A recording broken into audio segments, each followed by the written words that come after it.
The storm came like a living beast, tearing across the frozen plains of Varela with a roar that drowned out thought. Snow churned in endless white spirals, the sky above nothing but a bruised blur of gray and violet light. Lieutenant Elias Ford braced himself against the side of his downed skimmer shuttle, teeth gritted, breath rising in quick plumes that froze in midair. He had flown through asteroid fields and plasma storms, but nothing had prepared him for the sheer savagery of this. Ice moon. The temperature had plummeted nearly 40 degrees in the past hour, and his suit's heaters were already faltering. Somewhere beneath the gale, his emergency beacon pulsed a desperate red, but he knew no rescue would come soon. This was restricted Andori space too close to the borders, too entangled in the quiet hostility between their empire and Earth's coalition. He was on his own. The side panel of the skimmer smoked as he kicked it, frustration biting harder. Then the cold. The shuttle had been gutted by the storm's landing impact, its comms fried, and the fuel lines cracked like brittle bones. Elias bent down, prying loose what salvage he could power cells, a flare gun, a few rations. Every movement felt heavier, like his muscles were turning to lead under the creeping frost. Something moved on the horizon. He froze, squinting into the white wall of the storm. At first, he thought it was the wind playing tricks on him, a shadow, rippling in the snow, but then it took shape. A figure, tall and cloaked, cutting through the blizzard with unsettling grace. Elias's instincts screamed. His hand went to his sidearm in one smooth motion, the weapon trembling slightly from the cold. He raised it, squinting as the figure approached. The shape stopped a few meters away and raised its hands, palms open. "Human," a voice called out, smooth but strained, speaking in broken galactic common. "Don't be an idiot." The tone made him hesitate. The figure stepped closer, the storm pulling aside for just a second to reveal her face. She was not human. Her skin glistened with a pale lavender hue, her features sharp and regal like sculpted stone, and her eyes burned like molten silver beneath the hood. Elias's grip on the weapon tightened anyway. "You're Andori," he said flatly. She smirked, though there was nothing warm in it. "And you're not supposed to be here." "Neither are you," he shot back. "True," she said, the word laced with something almost bitter. "But here we are. I saw your crash from the cliffs. You'll die out here?" "Thanks for the vote of confidence," Elias muttered, still not lowering the gun. She tilted her head, a single silver braid slipping free from her hood. "You military?" she asked, eyes narrowing. "Peace Corps. Engineer," he answered. Though he wasn't sure why he felt the need to defend himself, there was a flicker of hesitation in her gaze, enough for him to notice. "Exiled," she said finally, like it was both a confession and a curse. "Name's Telina. You want to live, human? Then shut up and follow me." Elias stared at her for a long moment, his mind a storm of mistrust and survival instinct. The cold bit deeper into his skin, making the decision for him. He lowered the sidearm just slightly, the wind howling between them as if urging him to move. This strange Andori woman might be the only chance he had. The cave was like stepping into another world. The moment Elias crossed the jagged threshold, the sound of the storm dulled to a distant, angry whisper. His breath still plumed in the frigid air, but at least the wind no longer tried to strip the skin from his bones. The walls were streaked with veins of ice that glimmered faintly in the light of bioluminescent moss, glowing blue-green like half-forgotten stars. Telina moved ahead of him with a predator's grace, her cloak trailing just above the frozen ground, silver eyes scanning the cavern like she knew every shadow. "You live here?" Elias asked, voice cracking from the dryness in his throat. Telina snorted without turning back. "Live is a generous word. Exist, maybe. Breathe, eat, not freeze. That's about all this place allows." The chamber they stepped into was no simple cave. Its walls bore faint markings, faded glyphs carved into the stone Andori script from what little Elias recognized. A few broken remnants of machinery lay scattered around, half buried under frost, a rusted ration dispenser, a shattered fuel cell, and what looked like the skeletal remains of a heating coil. Telina knelt beside a half-working heater mounted in the wall, its panels dented and blackened with age. She pressed a hand against the metal, as if trying to will it alive. "The generator's fried," she muttered, her voice sharp with frustration. "The backup cells are dead, and there's another storm front moving in. You'll be a popsicle by dawn if we don't find heat." Elias dropped his salvaged gear and crouched beside the unit. The circuits were alien, but his engineer's instincts kicked in. He reached for a frozen panel and pried it open. "I might be able to coax it into life. If I can salvage—" "Don't bother," she cut in. "This tech is centuries old. It's as broken as I am." Her voice faltered slightly on the last words, but she masked it with a cold glare. "You always this optimistic?" Elias asked, flashing her a tired grin. Telina rolled her eyes. "You humans and your humor. When the cold kills you, maybe you'll laugh about it in the afterlife." She paused, studying him with that molten gaze. "You're already shivering. Your fragile body won't make it through the night." "I've survived worse," Elias lied, though his fingers trembled even inside his gloves. She rose to her full height, cloak sliding off her shoulders to reveal her lean frame clad in patched Andori gear. "Fine, you want to play hero? Freeze out here alone. But if you actually want to see another sunrise, get over here." He blinked, unsure if he'd misheard. "Excuse me?" She pointed toward a pile of thick furs in a shallow alcove. "Body. Heat. Human. The storm's dropping the temperature to lethal levels. I'm not babysitting your corpse. Get in my bed now." Elias coughed, nearly choking on his own breath. "That's direct." Telina's lips curved into a sly smirk. "What, does your kind have to draw up a contract for something as simple as staying alive? Get over it. Either we share warmth or you freeze. Pick fast." Her tone was sharp, but her eyes carried something else, a flicker of unease, as if she hated having to rely on anyone. Elias hesitated only a moment longer before crawling under the pile of furs. The material was coarse but warm, radiating. The faint scent of something floral yet metallic. Telina slid in beside him without hesitation, pressing her back against his chest. "You're radiating heat like a busted plasma coil," she murmured. Thanks, I think." He adjusted uncomfortably, trying to keep some distance. "Don't flatter yourself," she said, but her voice softened slightly. "I don't do this for fun." "Noted," Elias replied, though his heartbeat was louder than he wanted to admit. The cave was silent except for the occasional distant groan of ice shifting far below the mountain. He stared at the shadowed ceiling, wondering how long they would be trapped here and why he trusted this sharp-tongued exile more than logic told him he should. Telina, still pressed against him, whispered after a long pause, "I don't ask questions, human. But you should know people don't come here by accident. Varela doesn't forgive mistakes." Elias exhaled, his mind suddenly burning with 100 questions about who she really was and what had driven her to this frozen wasteland. Something in her voice told him the answers would be anything but simple. The silence inside the cave grew heavier with each passing hour. Outside, the storm howled like a feral creature, the icy wind shrieking through cracks in the mountainside. But within the stone walls, there was an eerie, suffocating quiet. Elias lay under the pile of furs, the warmth of Telina's body pressed against his side like a reluctant lifeline.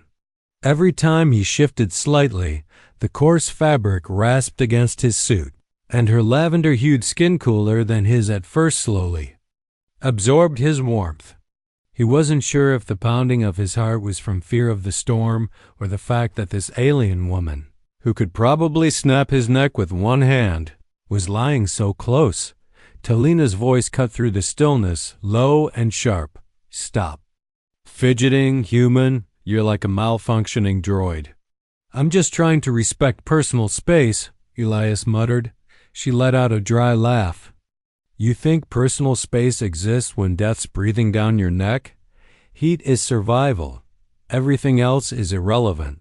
He swallowed his retort. She wasn't wrong. Already, he could feel life creeping back into his limbs, the stiffness in his fingers lessening. The furs trapped their combined heat, and her presence, alien as it was, kept him from thinking about the frozen hell outside. After a long pause, Elias whispered, "You said you were exiled. What did you do?" Her body tensed against his. For a moment, he thought she would ignore him.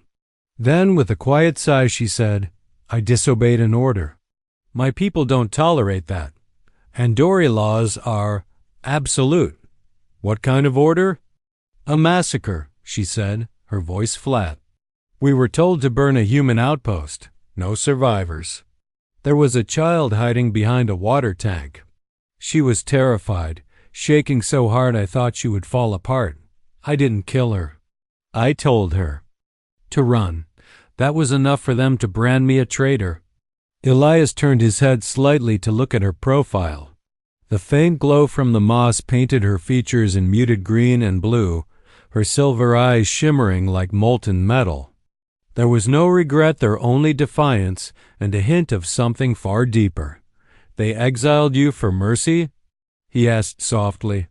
"Mercy is weakness," Telina said bitterly. "At least, that's what they believe. I call it something else. Maybe my last scrap of honor." Elias didn't know what to say. He wasn't sure why he believed her story so easily, but something about the raw honesty in her tone left no room for doubt.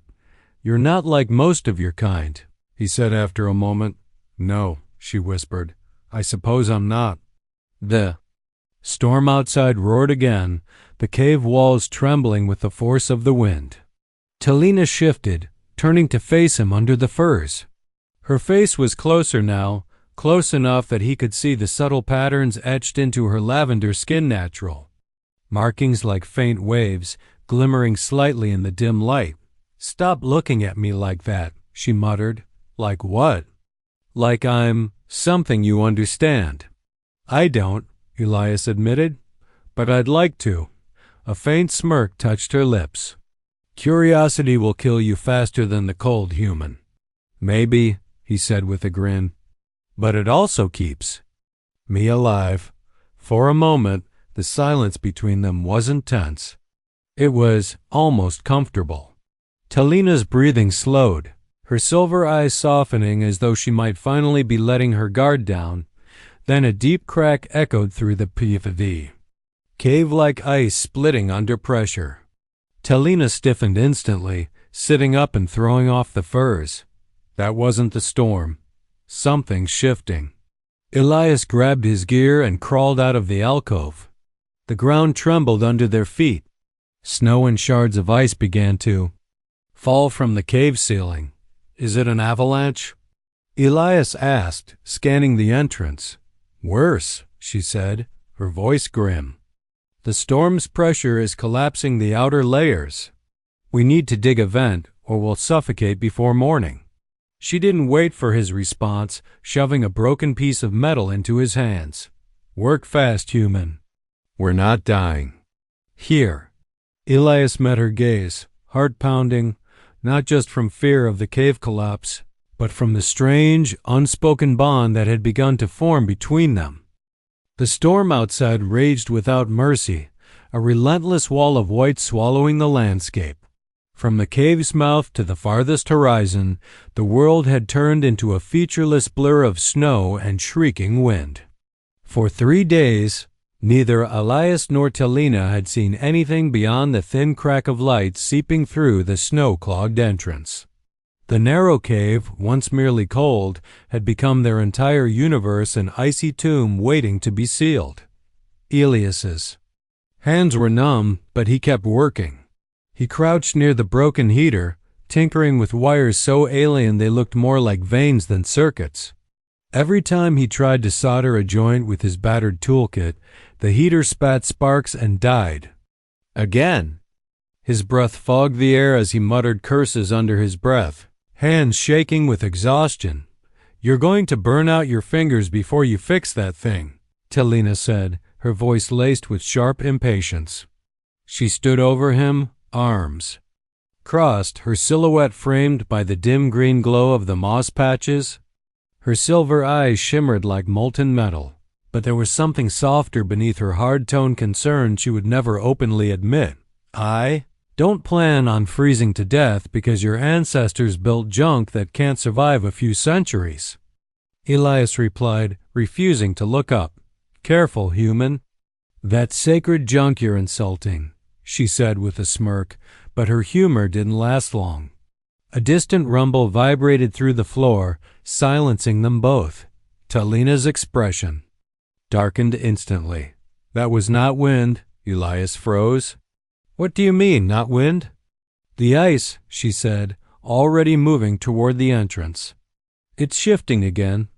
Layers are collapsing. If we don't dig a ventilation shaft, this cave will bury us alive and will suffocate long before the ice melts." Before he could argue, she thrust a jagged metal shard into his hands. "Dig, fast." The next hour blurred into sweat and desperation. Elias clawed at the snow and ice with the makeshift tool until his arm screamed with pain.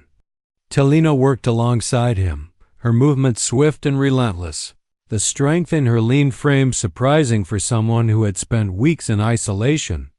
Snow fell around them in heavy chunks, coating their furs and hair. Every few minutes, the ground trembled again, a grim reminder of how little time they had. During a brief pause, Elias leaned back, breathless. "You've done this before," he said, watching her work with mechanical precision. Telina didn't look at him. "Exile teaches you things. Digging your way out of your own grave is one of them." "Cheerful thought," he muttered, trying to focus despite the biting cold. They dug until their arms were raw. Finally, a thin beam of light pierced through the snowpack, followed by a rush of frigid air. Elias sagged with relief, his hands trembling from exhaustion. "Good enough," Telina said, collapsing against the wall. For a while, neither of them spoke. The cave was eerily quiet except for the distant crackling of the ice. Elias glanced at her, noting how her head had dipped slightly, her breath coming in slow, steady waves. For once, she looked less like a fierce Andori warrior and more like someone haunted by too many nights alone. "You've been here for weeks," he said quietly. "How are you not losing your mind?" Telina opened her eyes, fixing him with a tired but steady gaze. "Who says I haven't?" She chuckled softly, though there was no real humor in it. "Isolation changes you. You start talking to the walls. You start wondering if you're even real anymore." Elias shifted closer, feeling the cold creep back in now that they weren't working. "You're real enough." She studied him for a long moment. "Why do you trust me so easily, human? I could kill you in your sleep." "You could," he admitted, meeting her eyes without hesitation. "But you haven't, and I don't think you want to." For the first time, her stern facade cracked just a little. She gave a faint smile, almost sad. "Maybe I don't." Another loud crack echoed through the cavern, cutting through their moment. Telina stood abruptly, all trace of softness gone. "The ice is still shifting. We're not out of danger yet." Elias pushed himself up, his resolve hardening. Then, "We make a plan. We're not staying buried here." "Not you, not me." Her eyes narrowed in thought, but there was a glimmer of something new there, hope. The storm did not break. It merely shifted, the winds howling from a new direction as if Varela itself were alive and testing their will to survive. By the 5th day, the walls of the cave felt closer, the air colder, and every shadow heavier. Food was running dangerously low, just a handful of ration bars between them, and even Telina's sharp wit had grown quiet. Elias knew they needed more than warmth to make it through. They needed rescue, and that meant one thing: rebuilding. The beacon. The skimmer wreck was half buried under a hill of ice by now, its hull groaning every time the wind swept over it. Retrieving parts would mean braving the storm again. Elias pulled his fur-lined hood tight and strapped his toolkit to his chest. "We need the power core from my shuttle," he said, voice muffled by the cold. "It's the only thing strong enough to boost a signal." Telina's silver eyes narrowed. "And you think you'll just stroll through a hurricane and grab it? You barely made it back alive last time." "We don't have a choice," Elias replied. He met her gaze and didn't flinch. "If I don't go, we both die here." Telina's expression shifted from irritation to something like respect, though she'd never admit it out loud. "Fine, but I'm coming with you. You don't have to—" "Shut up, human," she snapped. "Your fragile bones can't fight this. Storm alone." The journey to the wreck was worse than Elias remembered. The wind screamed in his ears, sharp shards of ice stinging his face like knives. Snow clawed at their legs, dragging them down with every step. He could barely see Telina just a few feet ahead, her cloak snapping violently behind her. She moved, like she was born to survive places like this, focused, unyielding, but even she struggled against the gale. When they reached the wreck, the skimmer looked like a frozen corpse. Its once sleek body was now entombed in jagged ice, the emergency beacon still pulsing weakly under a layer of frost. Elias's breath came fast and ragged as he slammed his multi-tool against the ice, chipping away to get to the power core. Telina stood watch, her sharp eyes scanning the horizon. "There," Elias said finally, yanking free the core, a glowing cylinder no bigger than his forearm. It hummed weakly, its energy almost drained. "If I can reroute this, we'll get." "One shot at a signal." "One shot," Telina echoed. "You better make it count." They stumbled back to the cave, nearly swallowed by whiteout conditions twice. When they finally sealed themselves inside again, both collapsed against the icy walls, panting. Elias's hands trembled as he set up the beacon components on the ground, his salvaged communicator. The power core and bits of alien tech Telina had scavenged from her broken heater. "This might work," he muttered, "or it might blow up in my face. 50-50 odds." Telina smirked faintly. "You humans love gambling with death, don't you?" "It's called hope," he replied, his jaw tight with determination. For hours they worked in silence. Telina held components steady as Elias soldered fragile connections, his breath fogging over the tools. Each spark of the power core felt like a heartbeat, fragile but alive. Finally, as darkness crept into the cave again, the beacon came to. Life a low hum and a blinking green light. Elias exhaled, relief flooding him. It's sending out a distress code. If a human patrol ship is anywhere near this sector, they'll pick it up. Telina didn't share his relief. She stepped back, her expression dark. "And if they come, what then?" "They'll see me, a fugitive Andori." "You think they'll thank me for keeping you alive?" "No, human. They'll put me in chains, or worse." "They'll listen to me," Elias said, meeting her eyes. "I'll make them listen." She shook her head, a humorless laugh escaping her lips. "You think your word carries weight? Your kind sees mine as nothing but enemies." "Then we'll run," Elias said suddenly, the words spilling out before he could stop himself. "If it comes to that, I won't leave you here. We'll run together." Telina froze, as if his words had hit her harder than the cold ever could. Her silver eyes softened for a fraction of a second, something unspoken flickering there. "You'd give up your post, your life, for me?" "I'm not leaving you to die in this ice prison," he said firmly. For a moment, neither spoke. The hum of the beacon filled the silence, its weak signal pulsing into the unknown. Then, far off in the distance, a faint sound reached them. Low, rhythmic thrum. Engines. Elias's breath caught. "That's a ship. They heard us." Telina's face tightened, torn between hope and fear. "Then our time just ran out." The hum of the incoming ship grew louder with each passing minute, like the heartbeat of some colossal predator circling its prey. Elias stood at the cave's entrance, staring into the blinding white haze of the storm. The blinking green of his makeshift beacon had done its job. Somewhere beyond that wall of snow, a human patrol cruiser was descending through the atmosphere. His heart pounded with relief until he turned and saw Telina's face. She stood frozen in the shadows, her silver eyes cold and sharp, her jaw set. "They're not here for me, human," she said, voice low but steady. "If they see me, I'm finished. Your coalition doesn't pardon Andori exiles. They'll treat me like a spy, kill me before they ask questions." Elias tightened his grip on his sidearm, not because he meant to use it, but because the weight grounded him. "I won't let them harm you," he said. "You saved my life. You think I'm just going to stand by and watch them drag you away?" Telina's lips curved into a bitter half-smile. "You think your voice matters against a patrol captain's orders? Don't be naive. I've seen how your kind handles hostiles.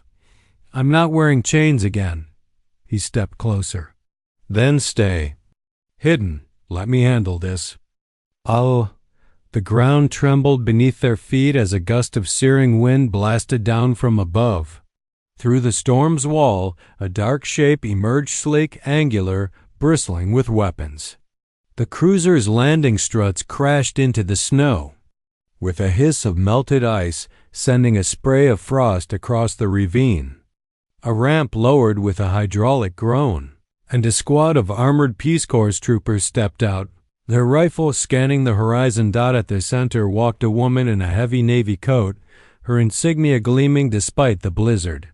Captain Mira Thorne. Her gaze was sharp, assessing, and she moved like someone who had seen more battles than Elias could imagine. "Lieutenant Ford?"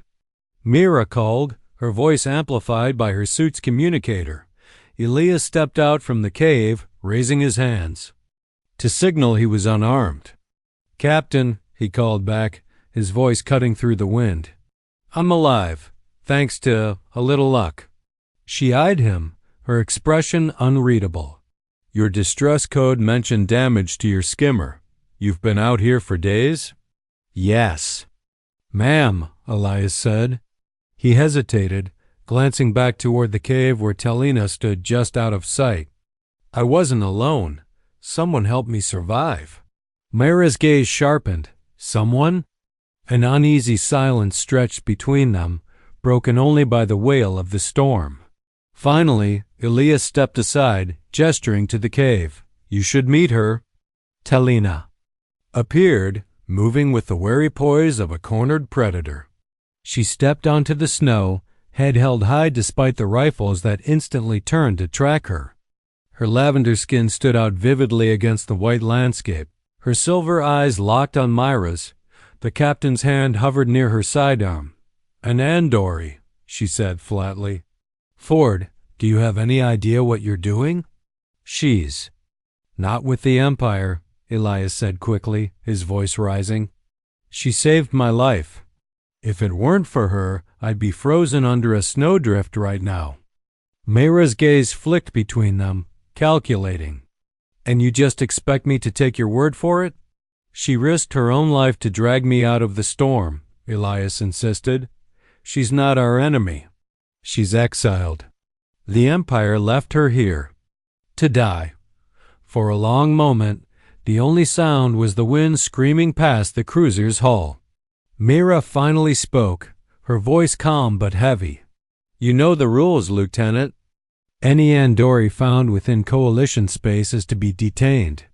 Exile or not, she's a potential threat. I can't ignore protocol. Elias's jaw tightened. He stepped in front of Telina, his stance unshakable despite the squad of troopers staring. Him down. Then you'll have to detain me too, because I'm not letting you take her like that. The troopers shifted uneasily, their rifles lowering just slightly. Mayra's eyes narrowed, studying him as though weighing the steel in his voice. You're willing to throw away your rank for this alien? I owe her my life, he said without hesitation. She deserves a chance. If the Coalition stands for anything, it's not leaving good people to die because of politics. Behind him, Telina watched silently, her expression unreadable. Mayra sighed, tension breaking like ice underfoot. You always were a stubborn bastard, Ford. She raised a hand, signaling the troopers to lower their weapons. Fine, she comes aboard, but she's under watch. One wrong move and she's out the airlock, you understand? That's all. I ask, Elias said, relief flooding him. As they made their way toward the ramp, Telina's silver eyes met his.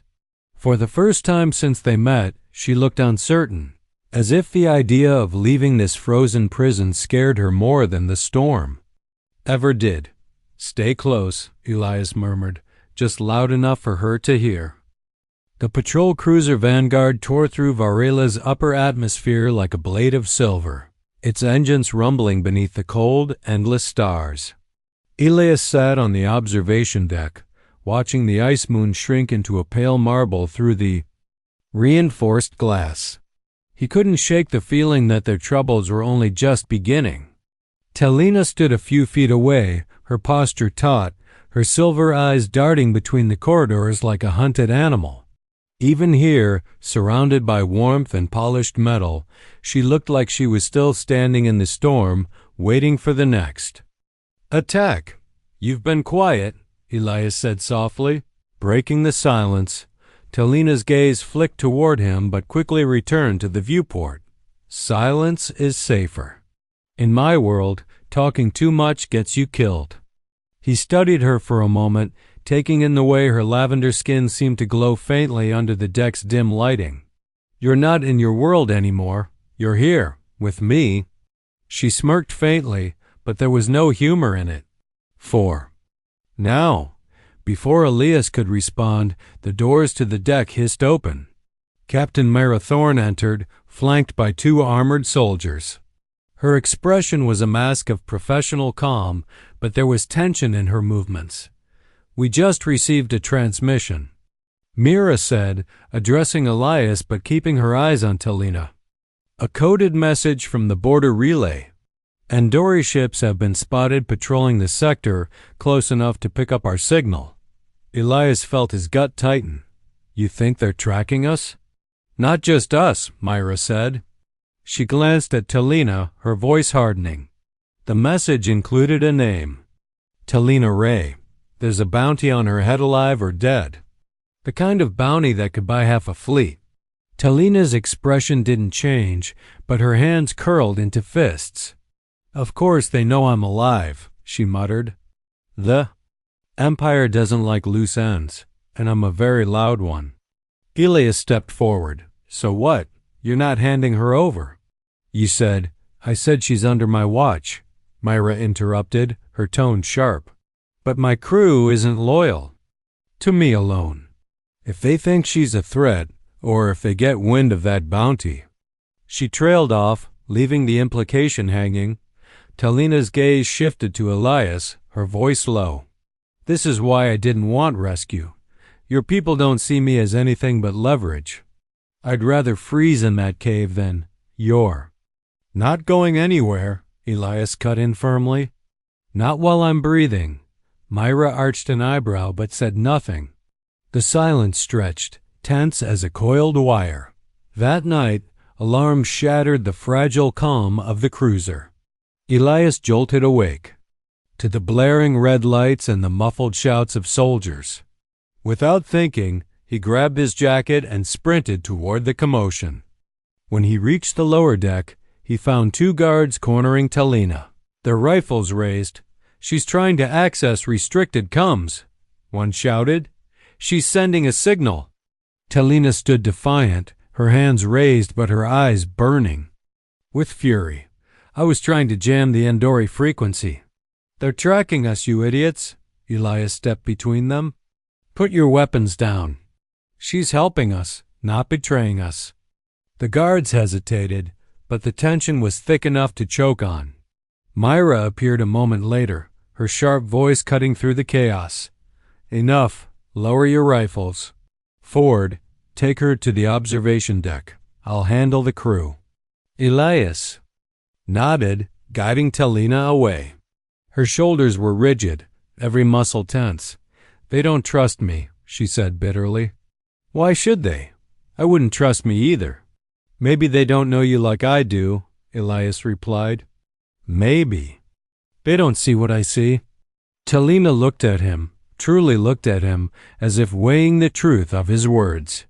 Something in her expression softened just for a moment. Hours later, the stars stretched before them in silent brilliance. Telina stood at the viewport, her reflection shimmering in the glass. "The cold nearly killed us," she said quietly. "But maybe it wasn't the cold I feared most.